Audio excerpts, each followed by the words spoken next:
gâté sur Macron, c'est gâté sur Alassane Ouattara. Actuellement, Alassane Ouattara est en colère contre le président du Togo. Regardons la vidéo, mettez vos avis dans les commentaires. La famille, le témoignage de Damiba va faire exploser des collines, va faire tomber des montagnes. Chers frères, chers camarades, ce que tu n'as jamais vu dans ta vie, il ne faut pas dire que ça n'existe pas. C'est gâté sur Alassane Ouattara, c'est gâté sur Macron. Chers frères, chers camarades, c'est mélangé. Et vous parlez de quelque chose.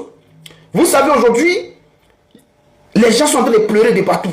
France 24, RFI, Jeune Afrique, TV5, tous les médias france-africains, tous les médias français, tous les médias ivoiriens, eux tous sont en train de pleurer. Les communicants d'Alassane Ouattara sont là à pleurer. Je vais vous mettre la vidéo, vous allez écouter tout à l'heure. Eux tous sont là à pleurer. Ils se plaignent parce que le Togo a livré Damiba au Burkina Faso. Mais, est-ce que c'est la première fois qu'on attrape quelqu'un au Togo pour le livrer?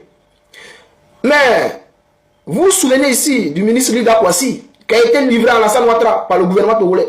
Ils l'ont attrapé, ils ont attrapé Lida Kwasi, ils l'ont livré à Alassane Ouattara. Pourquoi? Pour un prétendu coup d'État, qui serait en cours de préparation par Lida Kwasi depuis le Togo. Ils sont allés, quand le pouvoir de Gbagbo, je vous parle de 2011, hein, quand le pouvoir de Gbagbo est tombé là, lorsqu'il est allé en exil là, voilà, il était au Togo. Le gouvernement togolais l'a attrapé pour aller le livrer à Alassane Ouattara. Parce qu'Alassane Ouattara a demandé son extradition. Et il a été piégé. Je dis bien Lida Kwasi a été piégé par Stéphane Kipré. Lui et tous les autres camarades là, ils ont été piégés par Stéphane Kipré. Aujourd'hui, Stéphane Kipré, vous voyez, il a été récompensé. Il a assis avec une cravate, il est content. Il est récompensé par pour tout le boulot qu'il a abattu. Aujourd'hui, il est récompensé. Vous voyez? Donc, chers frères, chers camarades, ce n'est pas la première fois. On a vu notre camarade Steve Biko, que je salue depuis sa position, la Maca, et que je dis courage à lui. Voilà, on ne sait jamais, peut-être nous aussi, vont nous attraper, vont nous livrer à Ouattara. On sera peut-être avec lui à la Maca là-bas. Voilà, sans oublier le camarade Ziggy et tous les autres camarades qui sont en prison. Voilà, nos grands frères, nos oncles et toutes les personnes qui sont en prison aujourd'hui là. Je les salue depuis ma position. Donc, chers frères, chers camarades, ce n'est pas la première fois. Ils sont attrapés Steve Biko avec un avion présidentiel. Steve Biko a été livré par le gouvernement libanais. Pourquoi? Parce que ils ont considéré, pas parce que Steve Biko voulait faire un coup d'État, mais ils ont considéré que ses propos seulement étaient trop, voilà, ses propos piquaient trop, et qu'il était trop sévère dans ses propos. Et c'est pour cela qu'ils sont allés attraper Steve Biko depuis la Mauritanie. Pardon, il dit Libanais, non? Non, c'est Mauritanie plutôt. C'est Mauritanie. Voilà, ils sont allés attraper Steve Biko depuis la Mauritanie pour le ramener en Côte d'Ivoire avec un avion présidentiel. Est-ce que vous comprenez la gravité de la chose? Or, la Mauritanie était censée protéger Steve Biko qui était en exil là-bas. Il avait fait une demande d'asile en Mauritanie. Et il avait eu le papier de demander d'asile. Donc, aujourd'hui, quand je vois les gens venir parler pour dire non que oui, ouais, pourquoi le Togo a livré telle personne, mais même Blé Goudé, depuis le Ghana, ils sont le pécho là-bas. Le gouvernement ghanéen a livré Blé Goudé à Alassane Ouattara. Donc, chers frères, chers camarades, on va écouter cette vidéo-là jusqu'à la fin et après, on va rentrer en profondeur. C'est parti. Entrée de jeu, moi, je dirais que le lieutenant-colonel a peut-être manqué une occasion, n'est-ce pas, de ne pas gêner le pouvoir burkinabé, puisque il sait très bien, c'est avec à l'issue des négociations qu'il a pu obtenir l'exil au Togo. Il devrait donc rester tranquille. Mais dans tous les coups, avérés ou non, son nom est toujours cité. Il a fini par agacer son hôte, qui est le président Faure Gnassingbé, et le président Faure Yadema. Et je pense que quand on me dit que Damiba, on devait lui proposer de quitter le Togo, non, il n'avait pas à quitter le Togo. Le Burkina a présenté une demande d'extradition, accompagnée d'un mandat d'arrêt. Il ne pouvait qu'exécuter le mandat d'arrêt, comme il l'a fait dans d'autres situations. Dans la situation ivoirienne, on se souvient que Lida Kwasi, qui était aussi réfugié au Togo, a été extradé dans les mêmes conditions. Donc, c'est le même Togo, c'est le même Faure. Et je pense que l'avenir nous dira ce qui va se passer. Mais je pense que Damiba est présumé innocent. Il fera face à la justice burkinabé. Dieu merci, la peine de mort ne sera pas retenue contre lui. Il est présumé innocent. Le procès va s'ouvrir. Peut-être qu'il pourra gagner le procès. Qu'est-ce qu'on en sait? Arthur Banga? J'ai écouté avec un peu d'amusement Sylvain Debailly tout à l'heure qui faisait la drôle de comparaison avec Moïse Dakwasi. Écoutez maintenant le défenseur d'Alassane Ouattara. Écoutez, hein, vous allez comprendre. Il va se perdre tellement qu'il veut défendre l'indéfendable. Je rappelle qu'il n'y a pas d'accord, il n'y avait pas d'intervention politique. Moi, ce n'est même pas une affaire juridique, c'est une affaire politique. Parce que quand Moïse Dakwasi s'exilait, le gouvernement togolais n'avait pas de discussion avec. Il faut comprendre le contexte dans lequel Damiba part. Damiba part avec intervention politique d'un médiateur, qui est le Togo. Comme l'a bien rappelé Eric, peut-être que vu d'Abidjan, vous pensez que le coup d'État était consommé, il n'était pas encore consommé. Il y avait encore des forces qui étaient fidèles à Damiba, qui tenaient encore des positions. Il a fallu avoir une intervention d'abord interne, et ensuite l'intervention du Togo, qui devient un médiateur. Mais un médiateur, ce n'est pas un juge. Un médiateur, il est là pour concilier les positions. Il peut s'appuyer sur des décisions de justice. Il peut s'appuyer sur du droit pour essayer de concilier les positions. Mais le médiateur, ce n'est pas un juge. Il fait ce qu'on appelle des missions de bons offices. Et on demande au Togo, dans ces conditions, d'être un médiateur comme le Togo est en train de le devenir. C'est qui n'est même pas si mauvais comme le Togo dans sa position avec l'AES. C'est bien qu'il y ait des pays qui permettent cette discussion entre la CEDEAO et l'AES. Parce que si on n'a pas le Togo, si on n'a pas de médiateur entre la CEDEAO et l'AES, c'est la catastrophe. Donc aujourd'hui, oui, pour moi, c'est d'abord une décision politique. Et puis l'idée n'est pas de renverser IB, ça ne sert à rien aujourd'hui. Si le Togo a eu des preuves aujourd'hui que un Damiba est impliqué, en ce moment, je demande aux Togolais d'être des politiques. Serge Daniel, votre confrère, vient de nous révéler que le monsieur demande d'aller aux États-Unis depuis 2 ans. Mais voilà, Dieu merci, il y va. La portion du Togo devait de dire, de rassurer son partenaire, on ne sera pas une terre de déstabilisation. C'est normal si le Burkina estime que sur le territoire togolais, il y a quelqu'un qui le déstabilise, c'est normal que le Togo lui amène des garanties. Donc, il n'y avait pas d'accord autant de l'IDA ou de n'importe qui. Là, le Togo en position de médiateur. Deuxième chose, la justice. On est dans un régime d'exception. On n'est pas dans une république. Donc, dans un régime d'exception, je comprends qu'on peut avoir la prudence de l'hypothèse, mais le fait qu'on soit dans un régime d'exception, on ne peut pas livrer quelqu'un à un régime d'exception. La Côte d'Ivoire n'a jamais été dans un régime d'exception. Après, même sous Laurent Gbagbo, la Côte d'Ivoire est un président de la République. Donc, on ne peut pas comparer ces deux situations. Aujourd'hui, le gros problème, il y a 2 questions qui sont mises deux problèmes majeurs. La question de l'asile politique qu'on donne à des leaders d'opposition. C'est une tradition africaine. On a eu toujours des leaders d'opposition. Aujourd'hui, la Côte d'Ivoire, des gens comme... Vous imaginez, maintenant, on se lève, on ramène Sidia Touré, ou bien on ramène Célio Dalen Diallo, on ramène des gens chez eux. Non, on peut tous ici... Vous voyez, on est dans des pays qui sont fragiles. On peut tous ici se retrouver dans la situation de Damiba d'une manière ou d'une autre, où tu vas te retrouver dans un pays comme une terre d'asile. Il faut qu'on ait de la protection pour ces réfugiés politiques. Il faut même que la CEDEAO garantisse ce statut-là à certaines personnes. Maintenant, si elles ont enfreint à leurs obligations, que c'est montré ou c'est démontré, dans le cas où vous êtes médiateur, il faut une réponse de médiateur. Une réponse de médiateur, ce n'est pas de livrer quelqu'un à la vindicte, mais c'est d'essayer de retrouver des solutions de paix et de stabilisation. Et je trouve que la meilleure, c'était soit même de garder Damiba en prison au Togo, ou bien de lui permettre de partir ou pas, ou sera plus menaçant pour le régime d'Ibé. Parce que je suis bien d'accord, l'idée, ce n'est pas de menacer le régime d'Ibé non plus. Alassane? Alors, 2 choses pour moi. La première chose, c'est que ça me dérange personnellement qu'on les qualifie de junte. Mon très cher aîné me pardonnera, parce que d'autant plus qu'il y a quelques mois à peine, le ministre des Affaires étrangères de Côte d'Ivoire, délégué, s'était rendu à Ouagadougou pour essayer d'arriver justement à la désescalade. Et je pense que la presse nationale au Burkina comme en Côte d'Ivoire peut contribuer justement à cette désescalade. Ça, c'est la première chose. La deuxième chose, je pense que les autorités à Ouagadougou, après avoir réussi à faire tomber le régime de Paul-Henri Sandaogo Damiba, étaient sur le qui-vive et voulaient à plusieurs reprises l'avoir coûte que coûte. L'avoir, c'est-à-dire l'avoir sous leur protection, ou bien en tout cas l'avoir dans leur périmètre pour l'empêcher de mener quelques actions subversives que ce soit. Maintenant, aujourd'hui, c'est très compliqué, parce que quand on regarde Paul-Henri Sandaogo Damiba et on regarde Ibrahim Traoré, c'est 2 visions qui sont carrément aux antipodes.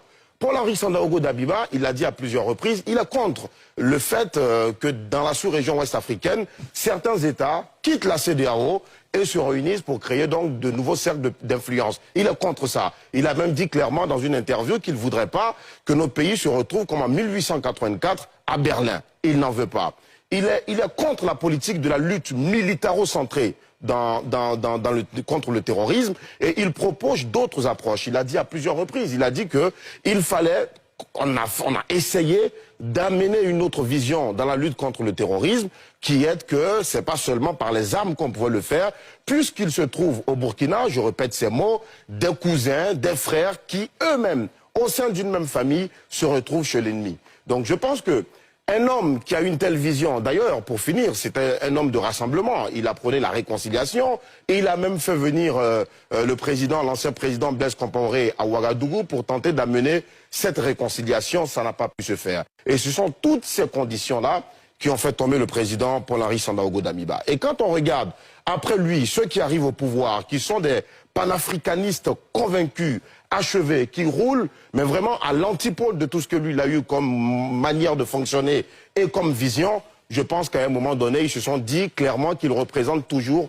une menace. Le Togo, je ne vais pas revenir sur les brillantes interventions qui ont été déjà faites sur le Togo. Je suis juste contre l'avis de mon cher aîné parce que Sylvain Guédé-Debailly, j'estime que un régime qui a déjà commencé à diffuser depuis des semaines des témoignages de personnes impliquées dans le coup d'État à la télévision nationale, matin, midi et soir, et sur les réseaux sociaux, le ministre de l'Intérieur et de la Sécurité qui a lui un communiqué, qui a désigné clairement Paul-Henri Sandaogo Dabiba comme étant le cerveau de cette tentative de coup d'État qui viserait aussi à éliminer le président en exercice et plusieurs autres cadres du pays, c'est par extraordinaire qu'il aurait droit à un procès équitable. D'ailleurs, il a été pris, sa famille, Serge Daniel l'a dit, n'a aucune nouvelle de lui, il est sans avocat, donc ça veut dire qu'on part déjà mal, faut pas rêver d'un procès équitable, tout ce qu'on pourrait espérer, c'est que la peine de mort, l'absence de peine de mort que les Togolais ont dit dans leur communiqué soit vraiment respectée. Vous comprenez maintenant qu'en Côte d'Ivoire, ils sont là à pleurer. Ils sont là à pleurer. Parce que Damiba a été arrêté. Ce n'est pas parce que l'arrestation de Damiba fait pitié que les gars aimeraient que le gouvernement burkinabé lui accorde un droit je sais pas, de justice. Genre, il faut des avocats, il faut que la justice soit équitable. Ce n'est pas ce qui inquiète la Côte d'Ivoire.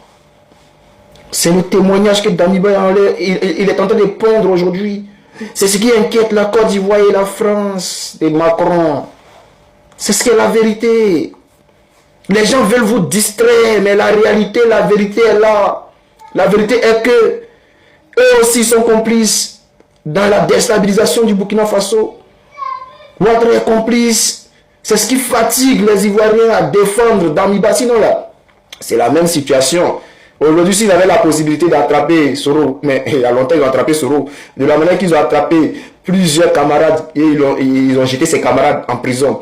Aujourd'hui, même dans notre propre pays, la justice n'est pas équitable. Voici notre camarade Damana Adia Pikas qui est en prison. Voici d'autres camarades qui sont les Blaise Lasme, les autres camarades qui sont en prison. Aujourd'hui là, mais chef frère, on se dit la vérité. La justice même en Côte d'Ivoire n'est pas équitable. Et puis les Ivoiriens, vous demandez une justice équitable au Burkina Faso. Mais qu'est-ce qui prouve que Damiba n'a pas eu d'avocat? Qu'est-ce qui prouve qu'ils vont le prendre, ils vont le jeter dedans, ils vont le faire quelque chose directement? Vous voyez dedans? Non. C'est en Côte d'Ivoire où on voit, tout est là. Où est Chaud Damana Pikas? Où est Ziggy? Où est Blaise Lasme? Où est tous les autres camarades qui sont en prison aujourd'hui là? Ils sont où? On va se respecter. Vous, tout le monde peut parler de justice équitable, sauf la Côte d'Ivoire. Sauf la Côte d'Ivoire. Et les preuves sont là. Les preuves sont là que c'est Damiba qui est derrière toutes ces tentatives. Et lorsque chose parle là, ce gars-là qui dit que non, le coup d'État n'était pas consommé et que il y avait d'autres gars de Damiba qui étaient sur le terrain là-bas, ils étaient prêts à répliquer. Et c'est Fort qui est venu jouer les médiateurs. Et c'est Doyi. À la minute où Damiba a mis dedans là, tous les autres camarades ont rallié Ibrahim Traoré. En tout cas, ceux qui se battaient pour le Burkina Faso, là, qui étaient avec Damiba, là, une fois que Damiba a mis dedans, et tous ont rallié. Il n'y avait pas de force d'intervention, il n'y avait pas force interposée, il n'y avait pas une force qui était prête à combattre Ibrahim Traoré à cause de Damiba. Non, arrêtez de mentir aux Africains. Tout le monde s'est rallié pour la cause d'Ibé. Donc arrêtez de mentir. Le gars il a fui. C'est pas comme si le Togo a dit non, je m'impose, je m'interpose en tant que médiateur. Non, le gars il a fui, il est parti au Togo, il est parti, il a fait demande d'asile, c'est tout. Et en son temps là, le Burkina Faso n'a pas mis de pression parce que rien n'était encore retenu contre lui en tant que tentative de déstabilisation venant de lui et tout. Donc on regardait la situation. Il pouvait revenir même au Burkina Faso, participer à la vie politique et tout, ou bien au développement du Burkina Faso et tout. Mais quand il est resté là-bas, les mois qui ont suivi, ils ont commencé à faire des tentatives de déstabilisation. Son nom est sorti directement, il était dedans, il était impliqué. Donc depuis lors, les gens étaient déjà le suivaient de près.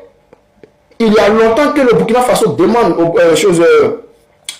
au Togo de livrer Damiba parce qu'il était impliqué dans les tentatives de coup d'État. Voilà. Le Togo n'a jamais voulu faire le truc. Ils avaient besoin de preuves. Le Burkina Faso a pris... ils ont patienté. Le Burkina Faso a patienté. Ils ont attendu. Au bon moment, ils ont eu des preuves et tout. Et c'est là, ils ont pris des preuves maintenant pour envoyer au Togo. Pour dire, voilà, on vous disait que lui, là, il voulait déstabiliser le Burkina Faso. Voici les preuves là qui sont là. Le Togo a vu les preuves. Ils ont livré le gars. Vous allez nous dire quoi? Chers frères, chers camarades, le soldat du Gbagbo, toujours pour vous servir. On est ensemble. Alors, peuple de Côte d'Ivoire, peuple épris de paix, de justice, de démocratie et de liberté. Le colis a été pris depuis le Togo et puis extradé vers le Burkina Faso pour bien entendu répondre de toutes ces attaques, sinon de tous ces coups qu'il est en train de formater dans le but de renverser le pouvoir d'Ibrahim Traoré. Damiba a été pris au Togo. Et j'ai écouté dans plusieurs panels les ruminants du RDR, notamment les assos et autres, tous les communicants du RDR, s'offusquaient de l'extradition de Damiba vers le Burkina Faso et ils estiment que Damiba va comme ça pour aller mourir. Ils ont commencé à tirer à boulet rouge sur le président togolais Faure Gnassingbé et Yadema. Ils ont rencontré beaucoup d'inepties. Mais j'ai comme l'impression que les communicants du RDR, sinon ceux qui soutiennent le régime barbare violant la tête de la Côte d'Ivoire, sont un peu amnésiques. Parce que, souvenez-vous, lorsqu'Alassane Dramane Ouattara et Nicolas Sarkozy ont fait le coup d'État en Côte d'Ivoire dans l'unique objectif d'imposer Alassane Dramane Ouattara, quand Dramane prend le pouvoir, il commence à faire ce qu'on appelle une chasse à l'homme, traquer tous les militants du FPI et tous les cadres du FPI. Et Lida Kwasi Moïse s'était réfugié au Togo. Alassane Dramane Ouattara a lancé un mandat d'arrêt international. Et c'est du Togo que le ministre Lida Kwasi Moïse a été extradé en Côte d'Ivoire, remis à Alassane Dramane Ouattara. Ça là, vous ne vous êtes pas offusqué? Ou bien quand Lida Kwasi Moïse venait en Côte d'Ivoire, là, lui aussi ne partait pas mourir. Vous ne vous êtes pas offusqué, n'est-ce pas? Lorsque Soroki Bafori Guillaume était couché en France, Dramane Ouattara a lancé un mandat d'arrêt international. Demandez à Macron, il faut extrader le petit. Et comme Macron sait que s'il envoie, il extrade Soroki Bafori Guillaume, ils vont le gars en Côte d'Ivoire. Il a demandé à Soroki Bafori Guillaume de quitter la Côte d'Ivoire et de quitter la France, d'aller ailleurs. Johnny Pakeko, Dramane Ouattara a lancé un mandat d'arrêt international contre lui pour qu'on l'extrade. Maintenant, je ne sais pas pourquoi vous, là, vous vous offusquez contre les extraditions. Puisque vous, là, c'est votre travail. C'est votre objectif. À la réalité, vous êtes agité parce que vous savez que votre patron, là, il est impliqué dans tout ce qui est coup d'État dans tous les pays de la sous-région ouest africaine. Donc, parce que Damiba va parler. Damiba sera à la place publique. Toutes les caméras braquées sur lui. Tous les médias braqués sur lui et il va parler. Et à la réalité, c'est ce qui fait peur au RDR. C'est ce qui fait peur aux communicants du RDR parce qu'ils savent que forcément, le nom de leur mentor sera cité. Et c'est ce qui leur fait mal. Mais buvez un peu d'eau, ça va passer. Votre gars, c'est lui qui est caché au Togo, là, pour formater des coups, pour freiner l'élan. Sinon, l'élan de développement de l'AES, là, il a été pris. Il va lire le temps. Et tous ses complices seront pris. Merci à Fagna Sigbe Yadema, même si on sait que lui, c'est un France-Africain. Merci beaucoup. Parce que ce que tu viens de faire, tu viens de sauver une fois de plus la dignité de l'Afrique. Et puis voilà, Ibé, merci beaucoup. Tu as beaucoup de tes compatriotes en Côte d'Ivoire. Il faut aussi lancer un mandat d'arrêt international parce qu'ils seront tous extradés. Vous tous les compatriotes de Ibé, les Burkinabés qui sont en Côte d'Ivoire, du cadre, du haut représentant jusqu'au dernier militant, vous serez tous extradés. Voilà, c'est ça qui est la vérité.